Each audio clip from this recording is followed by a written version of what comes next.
Hey, Jeremy, got any questions you want to ask? Yeah, I was just going to ask, what made you transition from like education to become a police officer? Like, how did that happen? So it's funny because before I became a police officer, I saw a job app opening for a teacher at Faircrest, and I was like, okay, let me go in here and I'm gonna apply for it. And I did all my stuff, and they were like, cool. But the problem is the guy that we're applying, he said he's retiring, so we're gonna get you transitioned in. So, but this might be a while, but in the meantime, would you like to work inside and get a feel for being a youth leader, which is a correction officer? And I was like, yes, because I got 6 kids and I need money. I need that money now. So, and I was selling vacuum cleaners, like, you know, and I was working out, trying out for the Browns. So it was a lot going on, and I needed that money. And so I go in there, and then come to find out I'm working there for about maybe 6 months, and then they hit me with like, hey, you know, change of plans. He's not retiring. He's going to stay about, you know, several more years. And I'm like, oh, okay.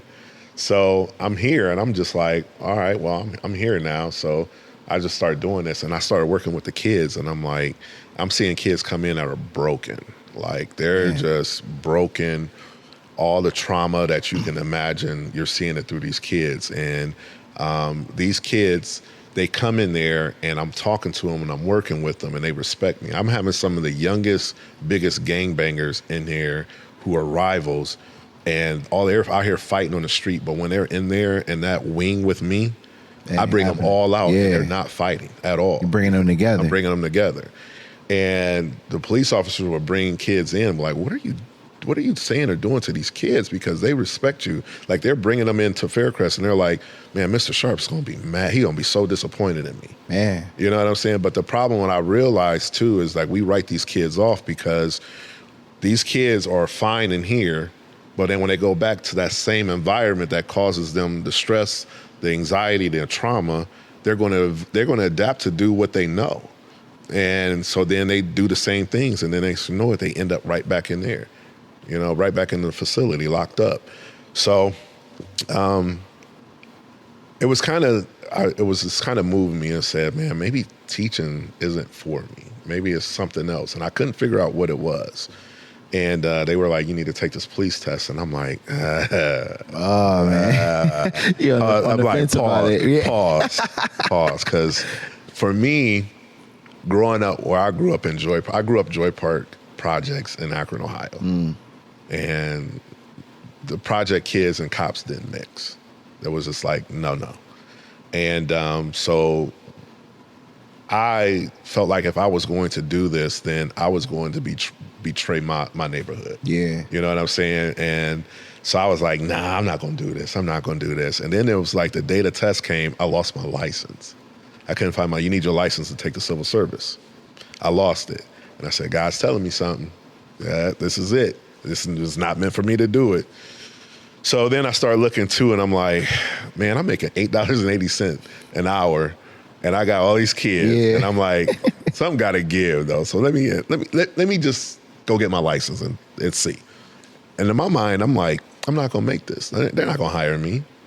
And I took the test, and I think there was almost 500 people that took the test, and I was like number 60-something out of 500 people. Man. And so. And the rest was history. The rest was history. That's a dope story, man. Yeah, man. It was just. You was like 86 kids. Yeah. Let me go ahead and find this. Yeah, license, let me just try it out, because it was crazy too, because I was not only was I working at Faircrest, I was working at SRCCC as well, and I was working there, and it was like I'm working 2 jobs, and I'm like, because I'm trying to take care of my kids. That's what's up. And take care of my family, and then what's crazy is I took a pay cut taking the police job. I took a whole pay cut, and I'm like, man, what am I doing? But look at what it's turned into. It's not even about the money. Right. You know, sometimes when God puts you in, he puts you in certain positions in certain places where I'm blessed doing all the things that I'm doing. It's not bringing me in a lot of money, but my riches are coming from other places, you know, and that's about inspiring kids, inspiring other people, not just kids, inspiring adults as well to say, hey, listen, you know, let's change the narrative a little bit. And now too, especially with the climate of, like, whenever you see something negative with police on the internet, it's like I was getting so much kickback, and people were coming at me for something officers were doing in other states and other countries. Man. You know what I mean? And that was really hard. It was just kind of taking out on you because you were a police officer. Right, exactly. So then it started seeing more people was like, hey, listen, you can't judge that police officer from another state off of what this guy is trying to do here.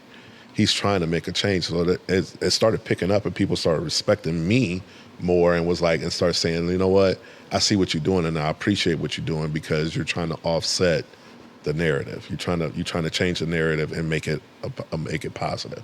And also too, what you're doing, you can inspire other officers to get out here and do more in their communities. But you're doing it well, man. I'm trying. You're doing it well. I'm trying.